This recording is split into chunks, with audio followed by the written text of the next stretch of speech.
कर लो, लेकिन वो ज़रूरी है इसका, मतलब उसके बगैर भी काम चलेगा। तो सिंपली अपनी वीयू की आईडी साइन इन करो और उसको मतलब बस उसके थ्रू ज्वाइन कर लो, जिस तरह आप इस वक्त अपनी पर्सनल जीमेल आईडीज़ के थ्रू ज्वाइन हुए हो। तो इट टेक्स 2 मिनट्स बस वीयू आईडी के थ्रू ज्वाइन करने में, लेकिन वो ज़रूरी होएगा एक स्टेज। अच्छा जी। अ,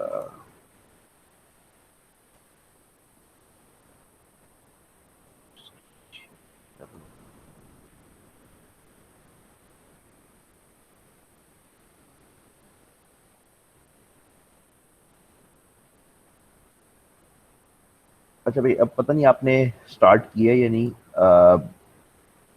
इसके दो रास्ते हैं करने के बेसिकली, कि या तो इसको उससे स्लाइड से कर लो, या जो इसके हैंडआउट्स हैं पीडीएफ है उसके थ्रू कर लो। ठीक है, दोनों रास्ते एक जैसे ही हैं। स्लाइड्स में ज़रा थोड़ा कम लिखा होता है, उसमें मतलब वो दोनों चीज़ें आपके एलएमएस में डाउनलोड में से निकलेंगी। स्लाइड्स जो हैं वो पीपीटीज हैं, पावर पॉइंट की स्लाइड्स, और पीडीएफ ये है जो मेरे सामने खुली हुई है। दोनों एग्जैक्टली एक हैं। द ओनली थिंग इज कि स्लाइड में थोड़ा कम लिखा होता है बस।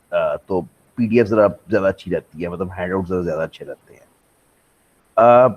ये कोर्स काफ़ी मुश्किल है बेसिकली। मुश्किल इसलिए है कि इसमें पूरी कंप्यूटर साइंस जो मतलब 4 साल तक आपने पढ़नी होती है, उस सारे का फ्लेवर इसके अंदर है। कोई भी चीज़ पूरी नहीं पढ़ाई हुई। पूरी पढ़ाई जाए तो उसमें तो 4-5 महीने लग जाएंगे किसी एक टॉपिक को पूरा पढ़ाने में। हर चीज़ का टेस्ट है, थोड़ा थोड़ा थोड़ा थोड़ा हर चीज़ को उसने छेड़ा हुआ है। अच्छा, इसीलिए ये मुश्किल बन जाती है कि आपको किसी एक सब्जेक्ट, किसी एक टॉपिक को उठा के उसके आप एक्सपर्ट नहीं बनते हैं, उसमें आप डिटेल में नहीं जाते, बस ऊपर ऊपर से आप उसको पढ़ के एक आइडिया लेके आगे चले जाते हो। तो इसलिए ये थोड़ी सी मुश्किल है, मतलब इसमें मटेरियल बहुत ही ज़्यादा है। आ, इसके साथ मेरा नहीं ख्याल किसी भी चीज़ की ज़रूरत है। एज लॉन्ग एज आपको हैंड आउट समझ आ रहे हैं, आप उसको पढ़ रहे हो, असाइनमेंट्स हो रही हैं, तो कोई रेफरेंस बुक किसी चीज़ की और ज़रूरत नहीं है। वीडियोस लेते हो, लेनी चाहिए, ज़रूर लेनी चाहिए। एक्चुअली इस कोर्स में समझाने वाला काम इतना नहीं है। कम है समझाने वाला काम, तो इसलिए मतलब वीडियोस लो, इजी लगनी चाहिए आपको। ठीक है ना।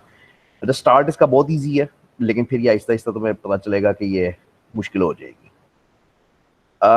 Yes yes, 101 which is introduction to computer science ना, कि कंप्यूटर, अब कंप्यूटर साइंस बजाते खुद इतना वसी समंदर है कि बंदा मतलब 60-70 साल का होकर मर जाएगा, लेकिन वो अपनी उस ब्रांच में एक्सपर्ट नहीं बन सकेगा। इतनी वसी है। ठीक है, मतलब इतनी नॉलेज है, किसी कोई एक ब्रांच आप उसकी पकड़ लो ना, बस उसमें आप आगे चलते जाओ। मोटी मोटी ब्रांचेस जो है वो आप जानते हो, हार्डवेयर होती है। इससे मेरा आपका कोई खास ताल्लुक नहीं होएगा। अगर आप कंप्यूटर साइंस की डिग्री करने आए हो 4 साल की, मतलब B S C S, B S I T, B S software engineering, को इस तरह की डिग्री करने आए हो, तो आप हार्डवेयर पढ़ने नहीं आए, आप बेसिकली सॉफ्टवेयर पढ़ने आए हो। ठीक है, आप सॉफ्टवेयर लिखना सीखोगे, प्रोग्रामिंग सीखोगे, ये चीज़ें करने आप आए हो। हार्डवेयर आप पढ़ते हो इस डिग्री में, लेकिन बहुत ही मामूली, जहां तक बेसिकली ज़रूरत है। ठीक है, ये इलेक्ट्रॉनिक्स के, इलेक्ट्रिकल के साइड के लोग ज़्यादा पढ़ते हैं। तो बस हार्डवेयर उसकी मशीन है, फिजिकल हार्डवेयर है, मशीन है जिससे वो चल रहा है, और सॉफ्टवेयर वो प्रोग्राम्स हैं जो उसको रन कर रहे हैं। तो when you study computer science, जो हम जिन ट्रेडिशनल डिग्रियों में पढ़ते हैं, हम बेसिकली ये पढ़ रहे होते हैं।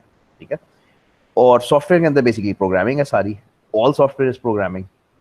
ये जो विंडोज इस वक्त आपके सामने खुली हुई है, ये जो आप बटन दबाते हो, ये मेन्यू खुल जाता है, ये जो मीटिंग चल रही है, ये सब सॉफ्टवेयर है। किसी प्रोग्रामर ने बैठ के कोड लिखा है इसका, ऑब्वियसली। ठीक है ना। And and this is how you learn, this is what you learn actually, मतलब यही आप सीखते हो कि ये चीज़ें कैसे करनी होती हैं। लेकिन अगेन, बीएस की डिग्री बहुत बेसिक डिग्री होती है, ये स्टार्ट होता है सिर्फ, मतलब इस जर्नी का बड़ा लंबी कहानी होती है। तो hardware is machine, software programming वो है जो आप 4 साल तक करते रहोगे, जहरी बात है। नेटवर्क्स कंप्यूटर साइंस की एक ब्रांच है जिसपे कोई आज से 10 साल पहले, 12 साल पहले इतना काम नहीं होता था। अब इस वक्त नंबर 1 है शायद। ठीक है, नंबर 1 इस वजह से है कि यार ये जो मतलब बेसिकली ट्रेडिशनल कंप्यूटर साइंस में जो बंदा सबसे ज्यादा पैसे कमाता था, या जो सबसे ज्यादा जिसकी वैल्यू होती थी, वो प्रोग्रामर था। बिल गेट्स बजाते खुद एक प्रोग्रामर था 80s के अंदर। स्टीव जॉब्स बेसिकली एक प्रोग्रामर था, सॉफ्टवेयर डेवलपर था। और ये दोनों, वो मतलब एक ने एप्पल बनाई, एक ने माइक्रोसॉफ्ट बनाई, रिचेस्ट मैन की लिस्ट में रहे, और पता है आपको कहानी का। तो दीज वर प्रोग्रामर्स। लेकिन अब ऐसा नहीं है। अब 2020-21 में आके ऐसा नहीं है। प्रॉब्लम ये है कि प्रोग्रामिंग अब ज्यादातर ऑटोमेटेड हो गई है, like everything else. Automated means के बंदे की जरूरत नहीं है, सॉफ्टवेयर खुद ब खुद कोड लिख रही होती है। ठीक है। तो बंदे की जरूरत पड़ती है सिर्फ उसको फाइन ट्यून करने में, उसको ठीक करने में। तो इस वजह से अब प्रोग्रामर की वैल्यू नीचे जाती जा रही है, पिछले 5 साल में बड़ी तेजी से नीचे गई है। ठीक है। वो ऑटोमेशन उसकी बेसिक वजह है। अच्छा, नेटवर्क्स उसी तरीके से ऊपर जाते जा रहे हैं।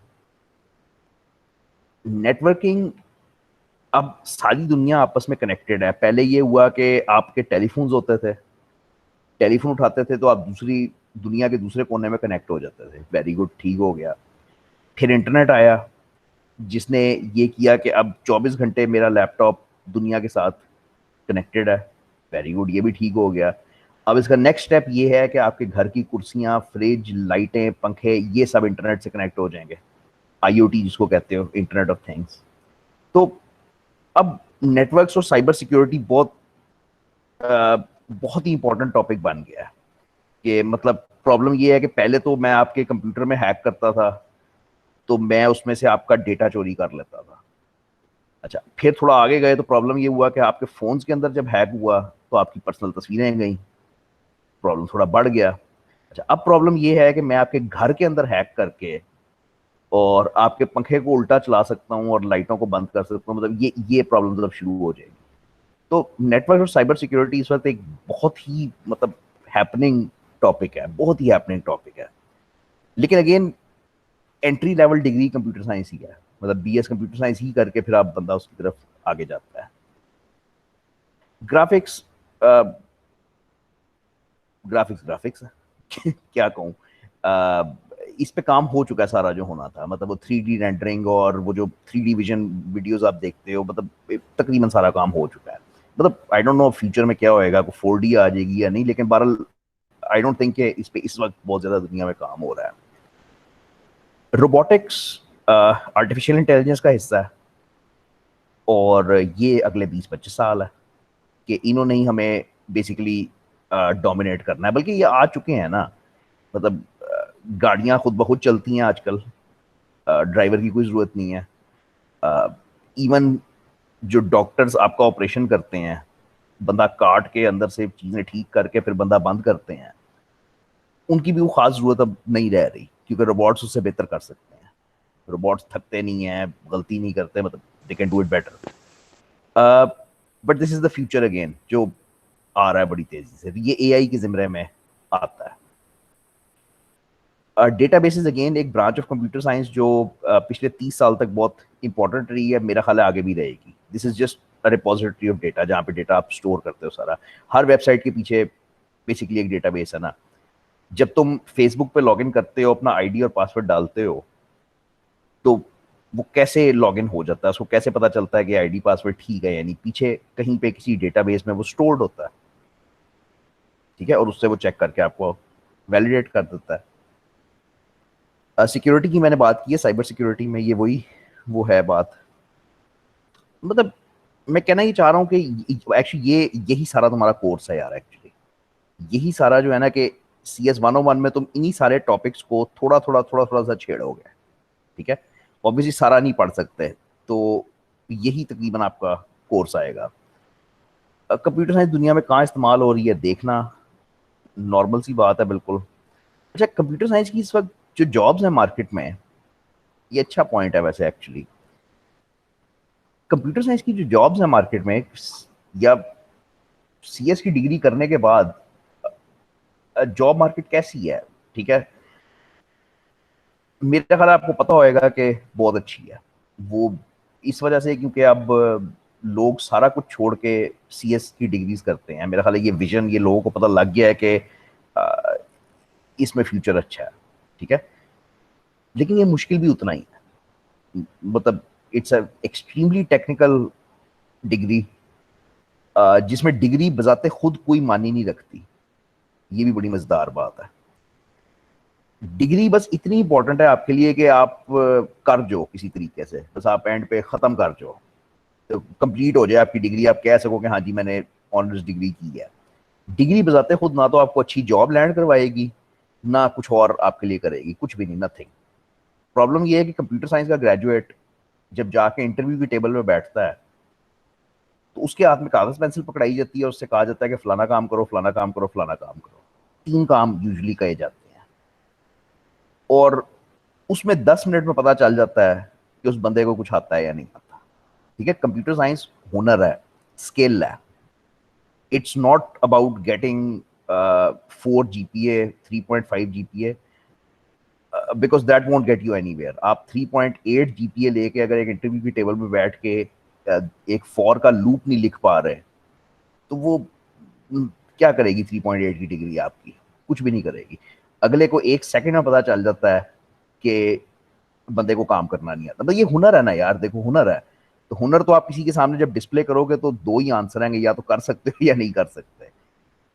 तो इसमें डिग्री में सीखना है, डिग्री तो करनी है, क्लियर तो करनी है, लेकिन ये बात बिल्कुल याद रखना कि इस उसमें धोखे में ना रहना कि आप अगर बहुत ज्यादा मार्क्स लोगे तो आपका करियर बहुत अच्छा बन जाएगा। कोई ताल्लुक ही नहीं है दोनों बातों का आपस में। हाँ, डिग्री रिक्वायरमेंट बन गई है अब। अच्छा, पहले रिक्वायरमेंट भी नहीं होती थी। 2015 तक डिग्री रिक्वायरमेंट नहीं थी लाहौर में। लाहौर में अगर आपने आईटी का काम करना था, आईटी की जॉब्स करनी थी, तो आपको डिग्री नहीं चाहिए होती थी। एज लॉन्ग एज आपको काम करना आता था, आपको जॉब्स मिलती थी, बड़ी अच्छी अच्छी जॉब्स मिलती थी। 2015 के बाद ये हुआ कि हर बंदा उठ के आईटी में आना शुरू हो गया, लाहौर में खासतौर पर, पाकिस्तान में खासतौर पर। वो किसी ने प्री मेडिकल किया हुआ है वो भी आ रहा है, किसी ने एफए किया हुआ है वो भी आ रहा है, किसी ने बीकॉम किया हुआ है वो भी आ रहा है। उससे मार्केट बहुत ज्यादा सैचुरेट हो गई। तो अब कंपनीज जो हैं वो मतलब उन्होंने मिनिमम प्री रिक्विजिट रख दिया है कि BScs होएगा तो फिर हम इंटरव्यू करेंगे, वरना नहीं। तो वरना it never used to be like that. यकीन करो, लोग अभी भी फील्ड में बैठे हैं जिनके पास कोई क्वालिफिकेशन नहीं है कंप्यूटर साइंस की, और क्योंकि वो एक्सपर्ट है अपने काम के, वो कर रहे हैं। अब डिग्री प्री रिक्विजिट है, पहला स्टेप है, ये तो चाहिए ही चाहिए। और इसके ऊपर आपको बहुत ज्यादा स्किल चाहिए, बहुत ज्यादा स्किल। तो इस डिग्री में प्लीज 4 साल तक स्किल सीखना, मतलब जो काम प्रैक्टिकल्स करते हो इसके अंदर, उनको सीखो, उनको करना सीखो कि वो करना ही करना है। ये कुछ मुश्किल बातें हो गई, कुछ अच्छी बातें। These are the most highly paid jobs in the world. ठीक है, इससे ज्यादा आपके साथ अगर कोई दोस्त, कोई इंटर का बंदा, कोई इलेक्ट्रिकल इंजीनियर बनने गया है, कोई केमिकल इंजीनियर बनने गया है, कोई और चीज बनने गया है, तो 5-7 साल बाद आप उससे आगे होते हो। पत्थर पे लकीर है। ठीक है। हाँ, लेकिन प्रोवाइडेड कि आप कुछ कर लो। ये नहीं कि बस सिर्फ वैसे डिग्री की वजह से आगे होते हैं। मतलब आपने, अगर आप कंप्यूटर साइंस में चल पड़े हो और आपका दिमाग चलता है, तो आप उससे definitely 100% electrical engineer, chemical engineer से आगे होते हो। ठीक है। अच्छा, आगे किस टर्म्स में होते हो? पैसों की टर्म्स में, अपॉर्चुनिटी की टर्म्स में। ठीक है। अपॉर्चुनिटी मीन्स के तुम्हारे लिए पूरी दुनिया खुल जाती है। वो मतलब क्योंकि है ही सब कुछ रिमोट आजकल, तो इट डजंट मैटर कि आप किधर बैठे हुए हो। और पैसों के लिहाज से इसलिए कि मतलब कंप्यूटर साइंस का ग्रेजुएट सबसे ज्यादा अर्न कर रहा होता है डेफिनेटली। तो ये एक अच्छी और एक बुरी बात, यकीन करो। ये पता होना चाहिए, ये चीजें पता होनी चाहिए। आ, आपको जाके गूगल पे सर्च करना चाहिए कि इस वक्त एक्चुअली कंप्यूटर साइंस के अंदर सबसे हाईली पेड जॉब्स क्या है। कंप्यूटर साइंस के अंदर हार्डवेयर आ गई, सॉफ्टवेयर आ गई, नेटवर्क्स आ गए, सिक्योरिटी आ गई, रोबोटिक्स आ गई, ये सारी फील्ड्स आ गई ना। इन पर्टिकुलर फील्ड्स के अंदर से सबसे अच्छी हाईली पेइंग जॉब इस वक्त मार्केट में क्या है? Local and international. ये आखिरी चीज एक जरूर पढ़ना, पता नहीं अब यहाँ पे कितने लोग हो जो BScs या CS से रिलेटेड कोई डिग्री नहीं कर रहे, लेकिन होंगे इधर लोग। ठीक है। जो लोग तो कंप्यूटर साइंस की डिग्रीज कर रहे हैं, उनके लिए तो ये कोर्स जो है वो मतलब क्या कहना चाहिए, नाश्ता है बेसिकली। ये नाश्ता है आपका, कि इसमें आप बस थोड़ा थोड़ा सा चख लोगे चीज़ों को। ठीक है। और आपने 4 साल तक यही सारी चीज़ें पढ़ते रहना है। अच्छा, अगर आप कंप्यूटर साइंस के स्टूडेंट नहीं हो, मैथ्स कम्युनिकेशन कर रहे हो, इंग्लिश कर रहे हो, कोई और डिग्री कर रहे हो, तो तब भी ये कोर्स पढ़ो। बहुत इंटरेस्टिंग है। इंटरेस्टिंग इसलिए है कि आपको मतलब you are surrounded by IT ना, मतलब हर तरीके से इस वक्त 21वीं सदी में आप आईटी से बच नहीं सकते। तो इंटरेस्टिंग इसलिए है कि जितना भी सीख लोगे वो नॉलेज गेन होता है, ठीक है ना। आ, हाँ ये भी इंटरेस्टिंग है, ये आपको बताता है, ये अब जिसने कोर्स बनाया है ये आपको बस ये बताना चाह रहा है कि मैंने ब्रेथ फर्स्ट लर्निंग करवाई है। ये छोटी सी बात है, जरा समझ लेना। एक एक पढ़ाने का तरीका होता है ब्रेथ फर्स्ट, और एक पढ़ाने का तरीका होता है डेप्थ फर्स्ट। अच्छा, हम ज्यादातर डेप्थ फर्स्ट में जाते हैं, हर एक, पता नहीं पर्सनली भी मुझे डेप्थ फर्स्ट ही ज्यादा बेहतर लगती है। डेप्थ फर्स्ट ये होता है कि जो टॉपिक हम शुरू करते हैं उस टॉपिक के अंदर डीप जाते हैं, चलते जाते हैं चलते जाते हैं चलते जाते हैं। फॉर एग्जाम्पल अगर हमने हार्डवेयर पढ़ानी शुरू किया तो हम हार्डवेयर के अंदर ही जाते जाएंगे को 15 20 30 लेक्चर तक। आपने भी आज तक ऐसे ही पढ़ा है, आपकी इंटर की किताब का टॉपिक अगर हार्डवेयर था तो वो पूरा चैप्टर हार्डवेयर ही पढ़ा रहा था। ये डेप्थ फर्स्ट होती है कि उस टॉपिक के अंदर डीप जाते जो। इसने डेप्थ फर्स्ट नहीं की हुई, इसने ब्रेथ फर्स्ट की हुई है। ब्रेथ फर्स्ट ये होती है कि 10 मिनट के लिए हार्डवेयर पढ़ा दो, फिर 10 मिनट के लिए सॉफ्टवेयर पढ़ा दो, फिर 10 मिनट के लिए ग्राफिक्स पढ़ा दो, फिर 10 मिनट के लिए आर्टिफिशियल इंटेलिजेंस पढ़ा दो। कोई भी चीज डीप नहीं पढ़ाएगा, थोड़ा थोड़ा सा हर चीज का क्रॉस सेक्शन उठाता जाएगा। तो ये मुश्किल लगती है लोगों को क्योंकि आदत नहीं पड़ी होती। तो ये आपको किताब ऐसी नजर आएगी कि वो 3 4 टॉपिक्स उसने पढ़ाए होंगे हार्डवेयर के, फिर एकदम से चेंज करके किसी और तरफ चला जाएगा, ठीक है ना। तो इसलिए थोड़ा सा मुश्किल लगता है, बट ये किताब ब्रेथ फर्स्ट लिखी हुई है, हर टॉपिक को थोड़ा थोड़ा थोड़ा थोड़ा सा देखा हुआ है। ये कोर्स है आपका, इसको मैं पढ़ूंगा नहीं, लेकिन ये लिटरली आपका कोर्स है। ये बहुत ही आसान तरीके से स्टार्ट होता है कि गूगल बेसिकली क्या है और कैसे चलता है, ये स्टार्ट है। सर्च इंजन कैसे चलता है, हिस्ट्री, उसके बाद ये टॉपिक्स हैं सारे, history of computing, data storage, ये मतलब ये कोर्स है आपका सारा, यही पढ़ना है हमने। तो मैं इसके अंदर से वर्ड बाय वर्ड नहीं गुजरूंगा। लो भाई मुझे बताओ, मैं यहाँ से स्टार्ट करूंगा, कोई मसला, कोई सवाल, कोई कंफ्यूजन?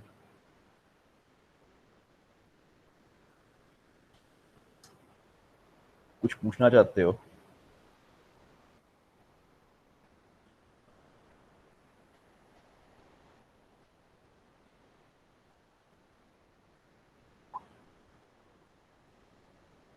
वो इधर ही ना, मौजूद तो हो ना। Yes sir. शुक्रिया। अच्छा, ये हल्की सी इंट्रोडक्शन थी। अब पहला टॉपिक ये देखो ना, अब ये पहला टॉपिक है तुम्हारा सर्च इंजन्स।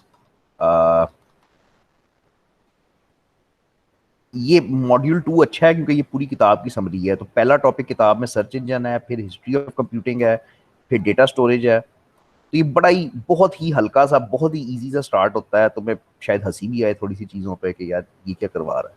तो बट ठीक है, सीखने को मिलता है, कुछ चीज़ें होती हैं। तो लेट मी आस्क यू कि आपका क्या कॉन्सेप्ट है कि सर्च इंजन होता क्या है और चलता कैसे है? अगर कोई आपसे पूछ ही ले सड़क पे जाते जाते कि तुम कंप्यूटर पढ़ते हो, ये बताओगे सर्च इंजन होता क्या है और चलता कैसे है? तो अपने अपने लफ्जों में बिल्कुल जरा करो कि कैसे समझाओगे। लफ्ज तो सुना हुआ है ना? Yes sir. तो just in your own words, what is a search engine, how does it work?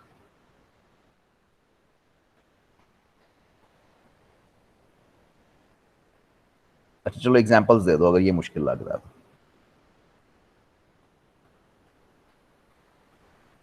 Where you can search any queries. Example?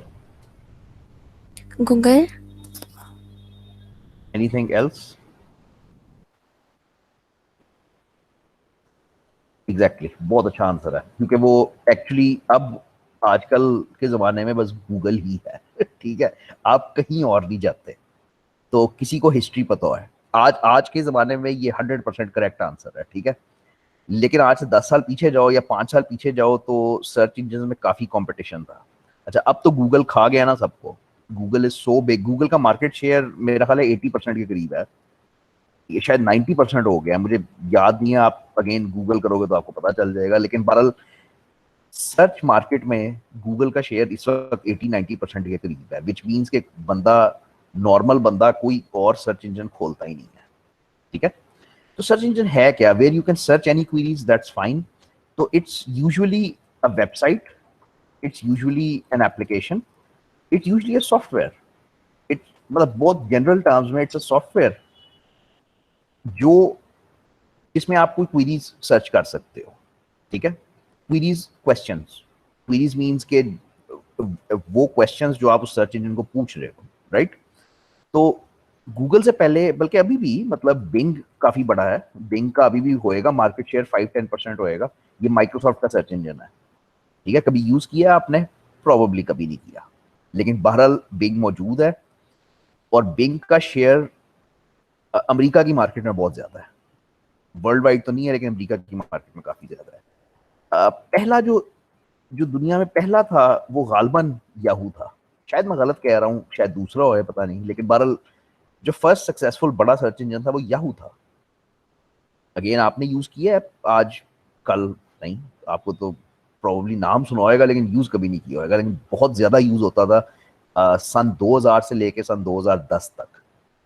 Google की बर्थ है तकरीबन 2007-8 की ना, मतलब गूगल, हाँ बड़ी बड़ी लेट बर्थ है ना, जब सॉरी नहीं अर्लियर है। गूगल की बर्थ पहले ही है, लेकिन मार्केट में जो कॉमन होना शुरू हुआ है वो 7-8 में होना शुरू हुआ है। तो सर्च इंजन काफी सारे हैं एक्चुअली,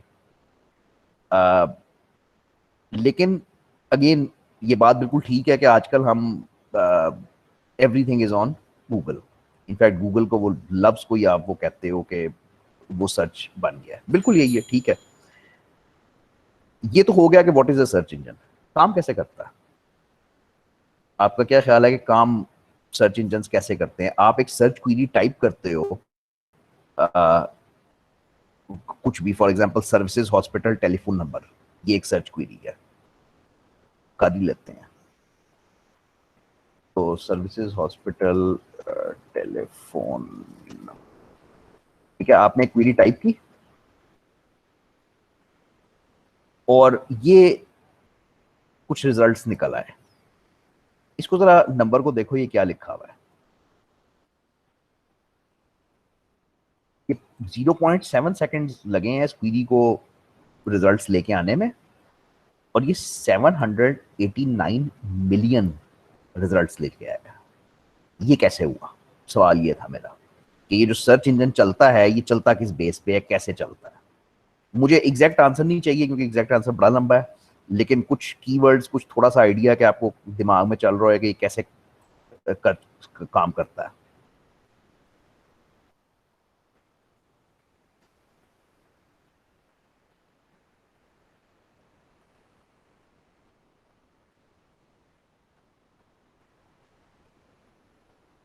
इंडेक्सिंग का कोई कॉन्सेप्ट, स्पाइडर्स, क्रॉलर्स, इनका कोई concept,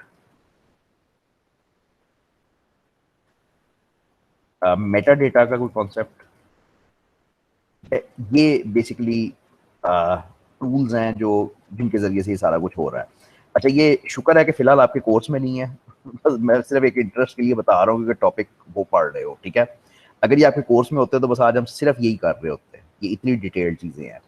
indexing very simply means कि जब भी गूगल पे एक नया वेब पेज, गूगल पे नहीं कहना चाहिए, जब भी एक नया वेब पेज बनता है, फॉर एग्जाम्पल मैंने अपनी एक नई वेबसाइट बनाई है abccycle.com, तो जैसे ही मैं वो वेबसाइट लाइव करूंगा, मैं साइकिलें बेचता हूँ, एबीसी साइकिल मेरी वेबसाइट का नाम है। जैसे ही मैं उसको लाइव करूंगा, गूगल के पास सॉफ्टवेयर है which is called a spider या क्रॉलर। थोड़ा सा फर्क है दोनों में टेक्निकली, लेकिन इस वक्त हम कहेंगे कि दोनों एक ही हैं, स्पाइडर और क्रॉलर। तो गूगल के पास एक सॉफ्टवेयर है स्पाइडर, जो देखेगा कि भाई एक नई वेबसाइट आई है, वो स्पाइडर हमारी वेबसाइट पे आएगा, ठीक है। एक सॉफ्टवेयर है, एक बॉट है जो हमारी वेबसाइट पे आएगा और वो हमारी पूरी वेबसाइट को पढ़ेगा, ठीक है, वर्ड टू वर्ड पढ़ेगा कि इसके अंदर लिखा क्या हुआ है, और फिर उसको पढ़ के अपने पास इंडेक्स कर लेगा। अच्छा, इंडेक्स का कॉन्सेप्ट कंप्यूटर साइंस में बड़ा जरूरी है। अगेन आपसे पहले, आपसे जमाने की पहले की बात है कि अब तो आपने फोन नंबर किसी का लिखना हो तो वो आप उसमें मोबाइल में लिखते हो ना। तो पहले ज्यादातर लोगों के पास इंडेक्स होते थे, शायद आपने देखे हुए, उसमें ABCDEF के सफ़े बने होते थे, अब कॉन्सेप्ट ये था कि जो ए वाले नाम है वो सारे ए में लिखे हुए हैं, जो बी वाले नाम है वो बी में लिखे हुए हैं, और फिर आप उसको सर्च, मतलब जिसका नाम ढूंढना होता था उस पेज पे जाके उसका नंबर निकाल लेते थे।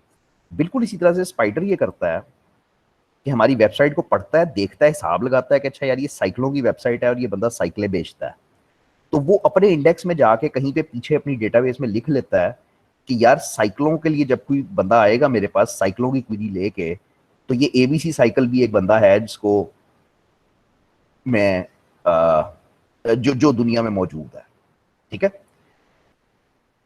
And then when somebody goes and searches for, Lahore में बैठ के वो सर्च करता है कि I want to purchase a cycle, तो गूगल अपना इंडेक्स खोलता है साइकिलों वाला और उसको नजर आता है कि अच्छा ये सारी वेबसाइट्स मैंने दिखानी है, तो उसमें आपकी एबीसी साइकिल भी शामिल होती है, तो वो एबीसी साइकिल भी सामने आ जाती है, ठीक है। मतलब गूगल इस तरह से नहीं कर सकता ऑब्वियसली कि 0.7 सेकंड्स में जाके पूरी दुनिया का इंटरनेट खंगाल ले, इतना तो नहीं ना हो सकता। मतलब 0.7 सेकंड्स में वो सारी दुनिया की वेबसाइट्स तो नहीं छान सकता, छान ही नहीं सकता। तो ये सारी गेम इंडेक्सिंग की है, it maintains an index, it makes sure कि वो अपडेटेड रहे हर वक्त, ताकि जब भी कोई बंदा क्वेरी करने आए उसको रेलेवेंट चीजें वो लाके सामने दिखाना शुरू करे, ठीक है। मेटा डेटा का लफ्ज मैं इस्तेमाल नहीं कर सका, खुद ही गूगल करके देखना कि ये क्या होता है। अच्छा, एक तो बात ये हो गई। अब बात एक बड़ी इंपॉर्टेंट है कि how does Google rank websites. Once again, अब ये 789 मिलियन, लाखों करोड़ों अरबों वेबसाइटें आ गई हैं, ठीक है। अब कुछ जाता नहीं है, लेकिन अगर जाओ तो ये नीचे पेज खुले हुए हैं, पता नहीं हजारों पेज होंगे, ठीक है। अगला आगे आगे चलते जो सर्च रिजल्ट्स आएंगे। पहली वेबसाइट क्या है? पहली वेबसाइट वेरी इंटरेस्टिंग यार, ये काफी इंटरेस्टिंग है। मैं एक्सपेक्ट नहीं कर रहा, मैं एक्सपेक्ट पता क्या कर रहा, मैं एक्सपेक्ट ये सर्विसेज हॉस्पिटल की अपनी वेबसाइट है, SIMS services institute of medical sciences ना, ये इनकी अपनी वेबसाइट है। तो मैं एक्सपेक्ट कर रहा था कि ये नंबर 1 पे आएगा, बट ये नंबर 1 पे नहीं आया, ये नंबर 2 पे आया विच इज वेरी इंटरेस्टिंग। तो नंबर 1 पे ये वेबसाइट आई है कॉन्टैक्ट नंबर्स, ठीक है। अच्छा, अब मेरा सवाल आपसे ये है, जब उसने जब उसने क्वेरी की, उसने जाके अपने इंडेक्स को देखा, तो 0.7 सेकंड्स में उसने अपने इंडेक्स से ये मिलियंस ऑफ रिजल्ट्स निकाल लिए। लेकिन अब एक सवाल है बड़ा इंपॉर्टेंट कि वो इन रिजल्ट्स को रैंक कैसे करेगा, नंबर 1 पे कौन सा आएगा, नंबर 2 पे कौन सा आएगा, नंबर 3 पे कौन सा आएगा। जो बंदा क्वेरी कर रहा है उसके लिए ये बड़ा इंपॉर्टेंट है कि उसका जो सवाल का जवाब है वो सीधा ठक करके उसके सामने आए, ठीक है। आप खुद अपना एक्सपीरियंस देख लो, आप कभी पेज 2 पे गए हो आज तक? सेकंड पेज पे जाते हो, थर्ड पे जाते हो? नहीं जाते। जाना चाहिए एक्चुअली लेकिन जाता कोई नहीं, ठीक है। तो इट इज इंपॉर्टेंट कि आपको रिजल्ट फौरन सामने नजर आ जाए, पोजीशन 1 पे या पोजीशन 2 पे। तो क्वेश्चन ये है कि फिर इसको वो रैंकिंग कैसे करता है। अगेन पूछूंगा पहले कि आपको, आपका क्या आइडिया है कि रैंक, पहले बात समझ आइए रैंकिंग इंपॉर्टेंट क्यों है।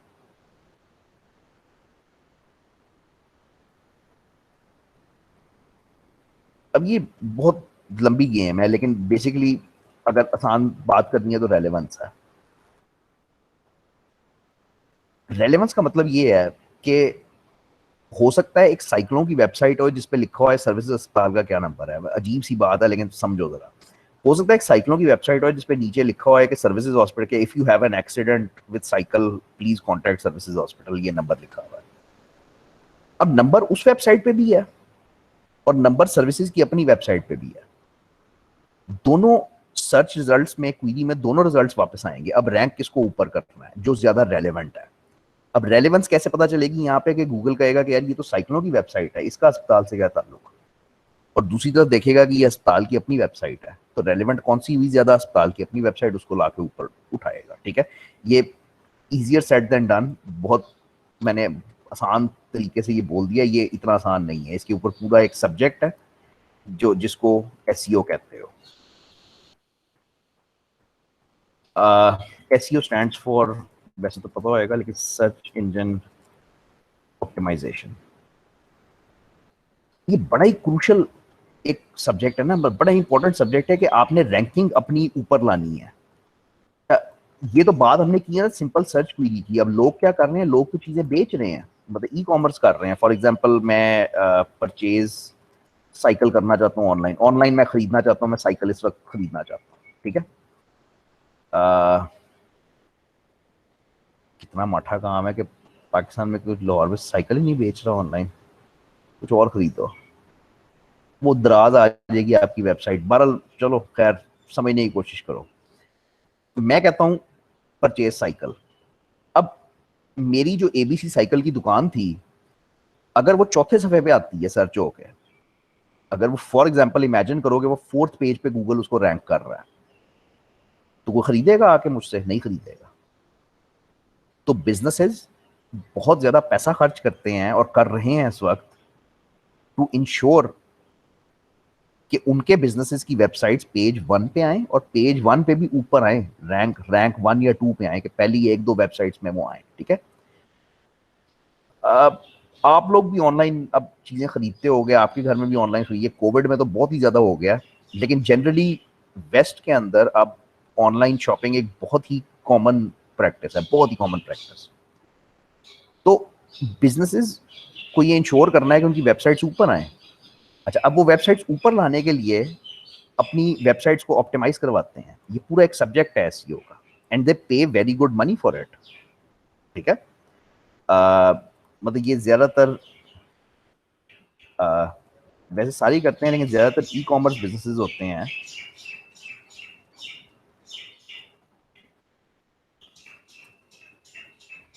ये मोस्ट इंटरेस्टेड इसलिए होते हैं कि इन्होंने चीजें बेचनी होती है ना, तो इनकी तो रैंकिंग ऊपर आनी आनी चाहिए। अच्छा, अब एसईओ आपको कोई नहीं सिखा रहा इस कोर्स में, इस किताब में, इस डिग्री में आपको एसईओ कोई नहीं सिखा रहा, लेकिन एसईओ एक मैट्रिक पास बच्चा कर सकता है, ठीक है।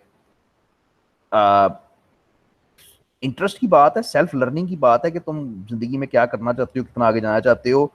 मैं पर्सनली मैंने फर्स्ट पर्सन में लोगों को जानता हूं जिनके डीएचए में घर हैं सिर्फ एसईओ करके, वो इंटर पास है, ठीक है। तो it's a skill, computer science हुनर है, स्किल है, कि हुनर ले लो और उसको फिर आप प्रैक्टिस करते हो। अच्छा, ये जो कहानी मैं सुना रहा हूँ ये 2012 की है, जब वो लोग किंग थे लाहौर में, 2-3 लोग सिर्फ ये काम करते थे। अब हर एक को पता है, इजी टू लर्न है, बहुत सारे लोग करते हैं। अब इसमें मेहनत ज्यादा है, आपको अपनी जगह बनाने के लिए मेहनत ज्यादा करनी पड़ेगी। अगर इंटरेस्टेड हो तो ये जाके यूट्यूब पे सर्च करो और पढ़ो इसको।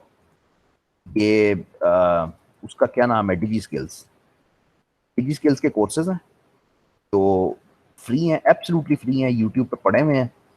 पूरी एसईओ सिखाते हैं आपको, और सिखाते हैं कि अर्न कैसे करना है। कोई आपको इसके लिए मतलब वो नहीं चाहिए कि बीएस किया होएगा तो होएगा, नहीं, ऐसे कुछ नहीं है। जाओ सीखो और करो, ठीक है। जस्ट फॉर इंटरेस्ट, अगेन ये भी बुक से हट गया हूँ मैं काफी ज्यादा। तो ये मैं अपनी उसमें बोल रहा था। अब ये एक्चुअल फैक्ट है कि गूगल 90% मार्केट ओन करता है, मेरा ख्याल तो 80% है, बिंग तकरीबन 5% करता है, आज भी यही है। अच्छा, याहू जो ओरिजिनल था, जो नंबर 1 था, वो 2%, और बाकियों का आपने नाम भी नहीं सुना होगा, इसमें कुछ चाइनीज हैं और कुछ और हैं। तो क्वेरी का लफ्ज जब फर्स्ट टाइम मैंने डेफिनेशन पूछी थी, उसी में आपने इस्तेमाल कर दिया था। तो इट्स एन ये इंपॉर्टेंट वर्ड है ना, क्वेरी बार बार वर्ड आता है सर्च इंजन में, क्योंकि क्वेरी ही तो वो क्वेश्चन है जो आप गूगल को कह रहे होते हो कि वो जाके ढूंढे। तो हाउ गूगल वर्क्स, ये इसने 2 लाइनों में लिखा हुआ है, तो बड़ी लंबी कहानी है।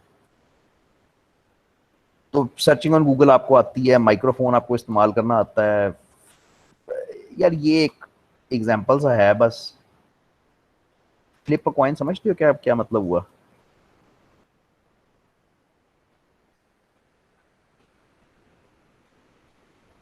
नहीं दिया? अच्छा, स्पेलिंग गलत हो गया मेरे, अभी भी नहीं दिया।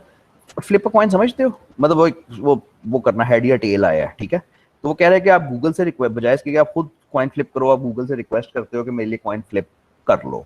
तो इस तरह की चीजें बहुत सारी हो सकती हैं। अच्छा, वो कहता है कि क्वेरी फॉर्मुलेशन के ऊपर बड़ा कॉन्सेंट्रेट किया करो।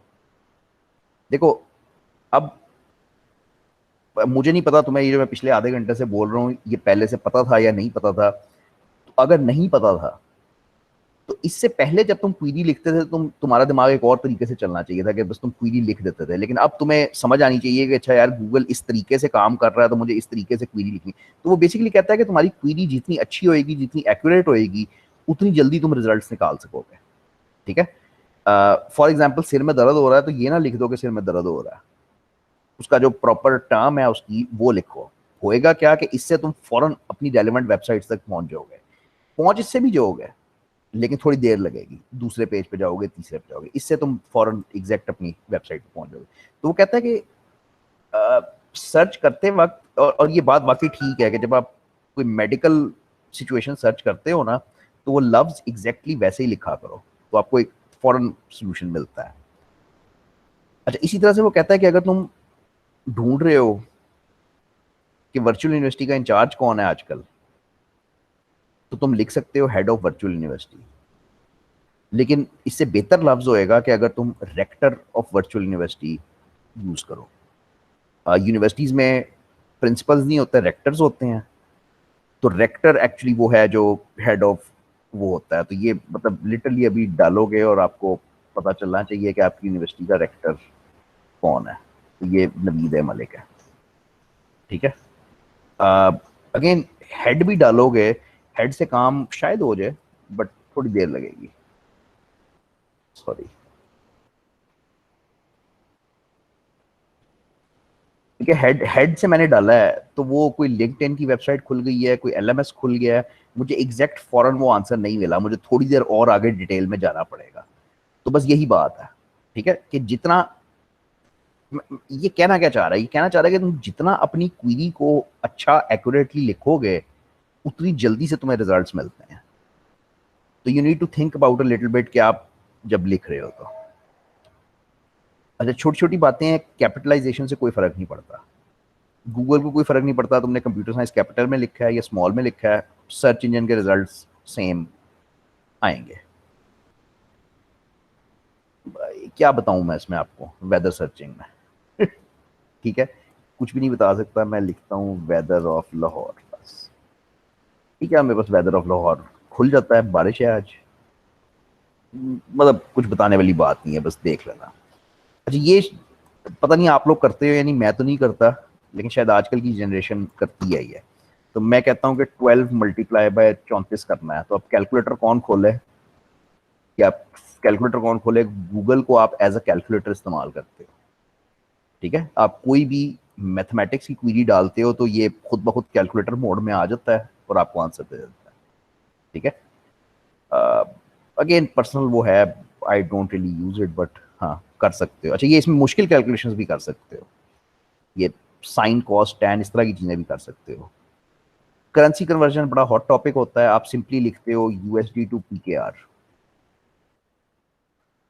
USD United States dollar to PKR Pak rupee, और लिटरली बस इस क्वेरी से आपको आज का रेट पता चल जाता है। बल्कि ये तो बड़ा कुछ देता है, ये आपको पीछे पूरा ट्रेंड देता है कि 156 से ये गिरता हुआ यहाँ तक पहुंचा है। बहुत ही मजा करना है तो ये इस पे 5 ईयर्स पे क्लिक करो तो ये आपको पिछले 5 साल की हिस्ट्री देता है कि ये 2018 से बढ़ना शुरू हुआ है फिर बढ़ता गया है। तो these are very very small things जो मैंने नहीं आपको करके दिखानी, या बस आपने कर दी है, जाके कर लेना लेकिन प्लीज। सिमिलरली वो कहता है कि ये भी इस तरह की भी क्वेरीज कर सकते हो कि किलोमीटर्स को माइल्स में कन्वर्ट करना, मीटर्स को सेंटीमीटर्स में। पाकिस्तान क्रिकेट टीम में इस वक्त कौन कौन है, वो 11 बंदे लेके आओ। बादशाही मस्जिद कहाँ पे है, लेके आओ। मीनार पाकिस्तान कहाँ पे है, लेके आओ। मतलब तुमने अब थोड़ा सा टेक्निकली कोशिश करनी है। तुमने मीनार पाकिस्तान तो कोई भी सर्च कर लेगा, तुमने थोड़ा सा टेक्निकली कोशिश करनी है कि तुम्हारी क्वेरी एग्जैक्ट पहला रिजल्ट बेहतरीन निकाल के लाए। वो मीनार पाकिस्तान के बारे में गाना ना लेके आए, वो एग्जैक्ट चीज लेके आए कि डिस्टेंस कितना है या जो भी है। अच्छा, ये अगेन आई डोंट थिंक कि आप लोग यूज करते हो। तो फॉर एग्जाम्पल कोई भी चीज क्या करूं, Javed my dad, Javed my dad at the rate of Twitter. नहीं इस तरह सर्च करते हो कभी या नहीं? ये सर्च क्वेरी क्या कह रही है?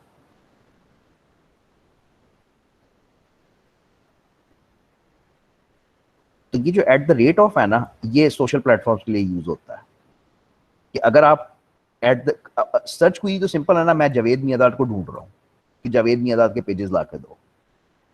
तो एट द रेट ऑफ के आगे अगर मैं ट्विटर लगा देता हूँ तो दैट मीन्स कि मैं ये कह रहा हूँ कि मुझे जावेद मियादाद ला के दो, लेकिन सिर्फ ट्विटर के ऊपर, यानी ट्विटर की जो पेजेस है वो ला के दो सिर्फ।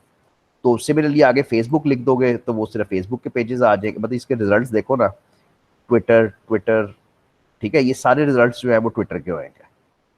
तो सोशल मीडिया पे जब किसी एक प्लेटफॉर्म को सर्च करना हो तो दो रास्ते होते हैं, या तो उस प्लेटफॉर्म को खोलो, उसके अंदर लॉग इन करो और फिर उसके अंदर जाके सर्च करो, या गूगल पे बैठ के बस इस तरह से एट द रेट ऑफ लगा के उस प्लेटफॉर्म को सर्च कर लो। चीज़ बड़ी यूजफुल है, पता नहीं आई डोंट नो यूज करते हो या नहीं, करनी चाहिए। सर्च फॉर प्राइस का एग्जांपल उसका इंटरेस्टिंग है। वो ये कहता है कि तुम सर्च करते हो कि लैपटॉप प्राइस इन लाहौर, तो वो कहता है इस तरह से ना सर्च करो। वो कहता है कि तुम ये सर्च करो कि लैपटॉप अंडर रुपीज, या रुपीज को पीकेआर लिखो, पीकेआर 3000, ठीक है। तो कहता है कि मुझे उम्मीद है कि मैं तुम्हें सिर्फ वो लैपटॉप्स दिखाऊंगा जो 50,000 से नीचे के हैं। अब मजे की बात देखो कि मैंने प्राइस का लफ्ज कहीं इस्तेमाल नहीं किया। मैंने ये नहीं कहा कि लैपटॉप प्राइस अंडर जो भी है, बस मैंने कहा है कि मुझे 50,000 पीकेआर से नीचे के लैपटॉप्स दिखा दो। तो ये इसमें गेम सारी क्या है, ये पीकेआर की गेम है। पीकेआर से ये समझता है गूगल के अच्छा यार ये प्राइस की बात कर रहा है, 50,000 रुपए की बात कर रहा है, और उसके नीचे नीचे के हैं वो हैं। अगेन इसको पढ़ना ना प्लीज, इसको करना, ये छोटी छोटी चीजें जो हैं, ये सिंपली 5 मिनट लगा के गूगल के ऊपर चीजें सर्च करना और ये देखना कि ये बातें वाकई ठीक हैं या नहीं। हैशटैग सर्च कर सकते हो, सेम है, nothing special. This is quite important. Example क्या है, जैगुआर। मैं सर्च करता हूं जैगुआर,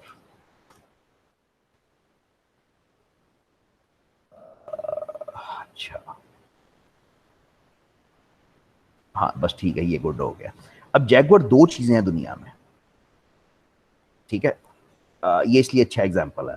जैगुआर गाड़ी है, वेरी वेरी फेमस, और जैगुआर एक जानवर है, ठीक है। अब आपने जैगुआर सर्च किया तो आपको गाड़ियां नजर आनी शुरू हो गई, लेकिन आप तो उसके पीछे थे, वो टाइगर के पीछे।